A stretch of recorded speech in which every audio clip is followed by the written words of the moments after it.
राम राम सभी लोग।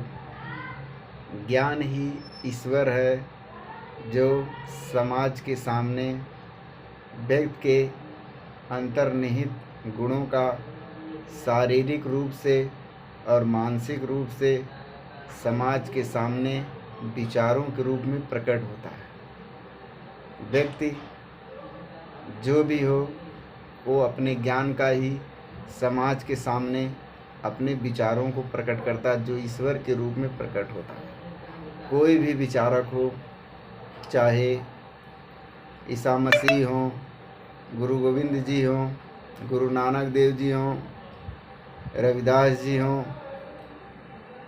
महावीर स्वामी हों, महात्मा बुद्ध जी हों, यानी ईसा मसीह जी हों, मतलब कोई भी विचारक हो, चाहे अरस्तु से लेकर के सुकरात, प्लेटो सभी तक देखा जाए तो सभी चाहे शंकराचार्य जी हों या कोई शंकराचार्य जी हों, गुरु गोरखनाथ जी हों, जितने भी दुर्वासा ऋषि से अगस्त ऋषि से लेकर के जितने भी लोग हैं, हम लोग जो रहीम दास जी हैं, कबीर दास जी हैं, वे सभी लोग अपने विचारों के माध्यम से ही समाज में ईश्वर के रूपों को प्रकट किया है।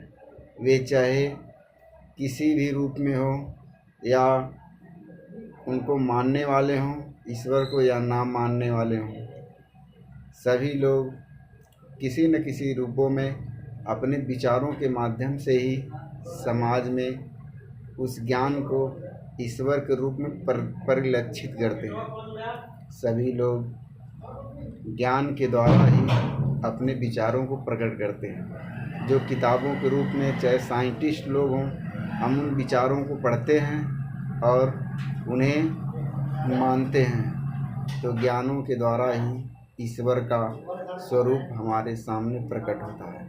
इसलिए समाज में ईश्वर है तो हमारे ज्ञान के रूप में ही है, तो इसे माने और जाने और अपने ज्ञान के विचारों को समाज में प्रकट करें।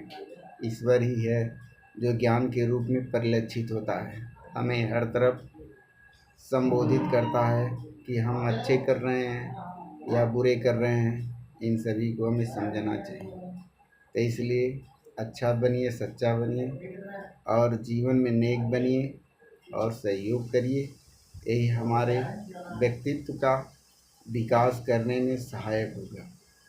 सभी लोग जितने भी विचारक हैं, सभी लोगों ने ज्ञान का वही प्रवाह के रूप में ईश्वर के सामने ईश्वर के रूप में प्रकट किया है। ईश्वर यानी जो हमारे अंदर ज्ञान के रूप में प्रकाशवान होता है, इसे हमें समझना चाहिए और इसे मानना चाहिए। ज्ञान ही सब कुछ है। ज्ञान जहाँ होगा वहीं ईश्वर अपने आप ही प्रकट हो जाएगा। जहाँ अज्ञानता होगी वहाँ बुरी शक्तियाँ होंगी, और जहाँ ज्ञान हुआ वहाँ प्रकाशवान होकर के ईश्वर का रूप आपको दिख जाएगा। इसलिए इसे समझें और समाज में अपने अस्तित्व को बनाएं। हर तरफ जितने भी विचारक आए हैं, सही किताबें जितनी लिखी गई हैं, ग्रंथ लिखे गए हैं, जितने भी किताबें जितने भी सब कुछ लिखा गया है, सब में ज्ञान का ही प्रकाशवान रूप है, जो व्यक्ति के अंतर्निहित गुणों का समान विचारों के रूप में परिलक्षित होता है, जो उनके मानसिक और सामाजिक रूप में परिलक्षित होता है। इसे हर कोई समझे। ज्ञान ही सब कुछ है, ज्ञान का सार ही है। चाहे निर्गुण हो चाहे सगुण हो, सभी लोगों का रूप वो बेशक ना माने, लेकिन उन्हें मानना वो लोग नहीं समझें।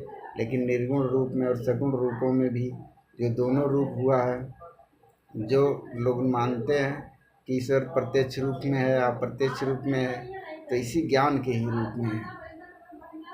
जो लोग नास्तिक होते हैं उनको ज्ञान होता है कि मतलब ईश्वर नहीं है, लेकिन उनको इनका इतना ज्ञान होना चाहिए कि ईश्वर है, क्योंकि वो नास्तिकता का आस्तिक रूप अपने आप को बता रहे हैं। आस्तिक होना भी वो समझ रहे हैं कि उनको ज्ञान होता है कि ईश्वर है, उन्हें आभास होता है, लेकिन वो ज्ञान से ही सब बताते हैं। तो ज्ञान ही सब कुछ है, ज्ञान से ही संसार है, ज्ञान से ही विचार है, ज्ञान से ही विद्या, ज्ञान से ही प्रसार है।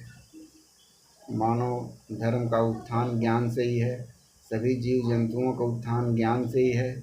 अपने आप को समाज के सामने इसे प्रकट रूप में देखें, किसी अस्तित्व के रूप में जो विस्तार होता है वह ज्ञान के ही रूप में होता है। समझिए और अच्छा बनिए और नेक बनिए, अपने विचारों को प्रकट करिए। राम राम।